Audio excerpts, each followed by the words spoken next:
जोहार, मैं आनंद कुमार और आप देख रहे हैं जन मन की बात। दोस्तों, 13 मई को मतदान के बाद इंडिया अलायंस खुशियां मना रहा था, 4 सीटों पर जीत के दावे कर रहा था। लेकिन उसके अगले दिन झारखंड के ग्रामीण विकास मंत्री आलमगीर आलम ईडी के सवालों का जवाब दे रहे थे और उसके 24 घंटे बाद पूरा का पूरा सियासी आलम बदल गया है। झारखंड के ग्रामीण विकास मंत्री आलमगीर आलम को इन्फोर्समेंट डायरेक्टरेट यानी प्रवर्तन निदेशालय ने गिरफ्तार कर लिया है। हेमंत सोरेन के बाद वे दूसरे ऐसे नेता हैं जो ईडी की गिरफ्त में आए हैं। इसके पहले हेमंत सोरेन को ईडी ने गिरफ्तार किया था। हेमंत सोरेन ने इस्तीफा दिया और उसके बाद जेल गए। उसके बाद चंपई सोरेन की सरकार बनी। आलमगीर आलम हेमंत सोरेन की सरकार में भी ग्रामीण विकास और पंचायती राज के मंत्री थे। आलमगीर आलम चंपई सोरेन के समय में भी उसी पद पर विराजमान रहे। उनके पीए के नौकर के यहाँ से 32 करोड़ रुपए की बरामदगी के मामले में ईडी ने उनको 14 मई को पूछताछ के लिए बुलाया था। 14 मई को उनसे पूरे दिन पूछताछ हुई। रात करीब 9 साढ़े 9 बजे उनको छोड़ा गया और आज फिर उनको बुलाया गया था और आज 7 घंटे की पूछताछ के बाद आलमगीर आलम को ईडी ने गिरफ्तार कर लिया। मामला टेंडर कमीशन घोटाले का है। इसके पहले ईडी के अधिकारियों ने मंगलवार को उनसे 9 घंटे पूछताछ की थी और आज फिर से पूछताछ के लिए बुलाया था। एजेंसी ने आलमगीर आलम को पूछताछ के लिए 12 मई को नोटिस भेजा था। ईडी ने आलमगीर आलम से जो सवाल किए और आलमगीर आलम ने उन सवालों का जो जवाब दिया, उसकी कुछ झलकियां मैं आपके सामने रखता हूं। ईडी ने सवाल किया कि आपके पीए और उसके सहायक जहांगीर के यहाँ से 30 करोड़ रुपए से अधिक मिले थे। यह रुपए संजीव लाल ने किससे और क्यों लिए? इसके जवाब में आलमगीर आलम ने कहा कि मुझे नहीं पता कि संजीव ने रुपए किससे और कहां से वसूले हैं। इस मामले में मैं बिल्कुल अनजान हूं। उसके बाद ईडी ने उनसे पूछा कि आपके विभाग में टेंडर कमीशन चल रहा है, क्या आप विभागीय मंत्री होने के नाते इसके लिए जिम्मेदार नहीं हैं? तो आलमगीर आलम का जवाब था कि राजनीति में मेरी छवि कैसी है यह किसी से भी पूछा जा सकता है। मुझ पर आज तक इस तरह का कोई आरोप नहीं लगा है। ऐसे में विभाग के अधिकारी क्या कर रहे थे इसकी जानकारी मुझे बिल्कुल नहीं है।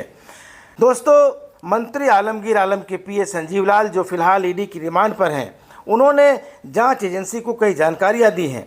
मंगलवार को मंत्री आलमगीर आलम के साथ उनके पीए संजीव लाल से भी पूछताछ की गई। दोनों को आमने सामने बैठाकर पूछताछ की गई।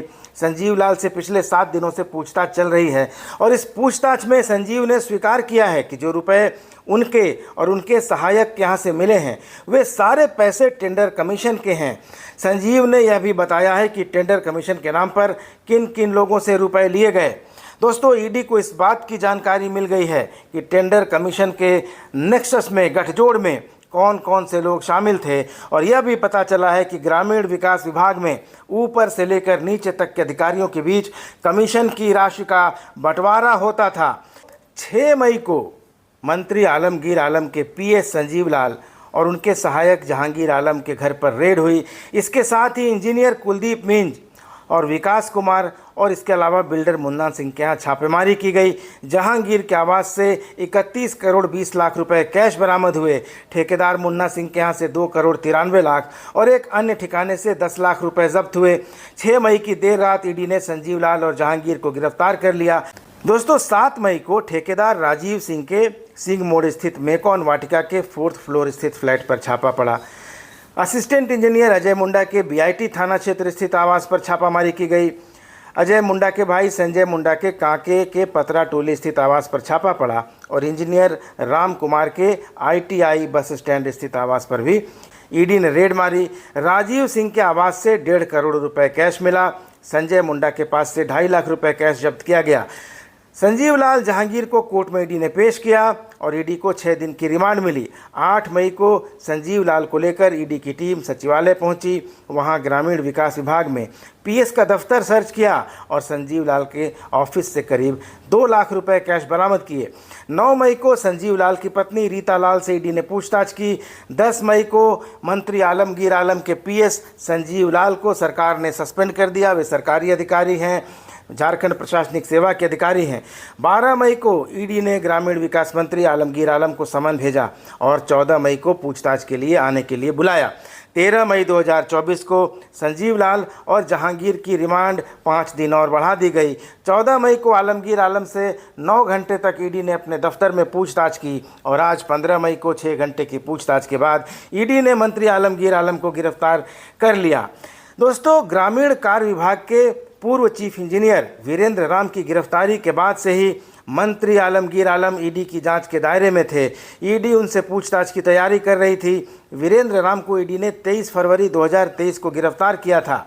आलमगीर आलम के बारे में आपको बता दूं कि आलमगीर आलम झारखंड कांग्रेस के वरिष्ठ नेता हैं, झारखंड विधायक दल के नेता हैं। पाकुड़ विधानसभा क्षेत्र से 4 बार कांग्रेस के टिकट पर विधायक रह चुके हैं। फिलहाल वे झारखंड मुक्ति मोर्चा, कांग्रेस और राजद की गठबंधन सरकार में संसदीय कार्य और ग्रामीण विकास मंत्री हैं। आलमगीर आलम 2006 से 2009 तक झारखंड विधानसभा के स्पीकर भी रह चुके हैं। आलमगीर आलम राजनीतिक परिवार से आते हैं। उनको राजनीति विरासत में मिली थी और अपने राजनीतिक करियर की शुरुआत उन्होंने सरपंच का चुनाव जीतकर की थी। 2000 में पहली बार वे बिहार विधानसभा के लिए चुने गए थे। उसी साल झारखंड अलग हो गया। तब से लेकर अब तक वह 4 बार विधानसभा का चुनाव जीत चुके हैं। तो दोस्तों, ये था आलमगीर आलम की गिरफ्तारी का अपडेट। तो आलमगीर आलम अब हेमंत सोरेन के बाद दूसरे ऐसे प्रमुख नेता बन चुके हैं जो मंत्री रहते गिरफ्तार किए गए हैं। इसके पहले मुख्यमंत्री रहते हेमंत सोरेन को गिरफ्तार किया गया था। हालांकि उन्होंने गिरफ्तार होने से पहले मुख्यमंत्री पद से इस्तीफा दे दिया था और अब आलमगीर आलम ईडी की गिरफ्त में हैं। तो जहां एक तरफ लोकसभा के चुनाव चल रहे हैं, झारखंड में पहले चरण की 4 सीटों पर चुनाव हो चुका है। 20 मई को दूसरे चरण के लिए 3 लोकसभा क्षेत्रों में वोट डाले जाने हैं, चतरा, हजारीबाग और कोडरमा।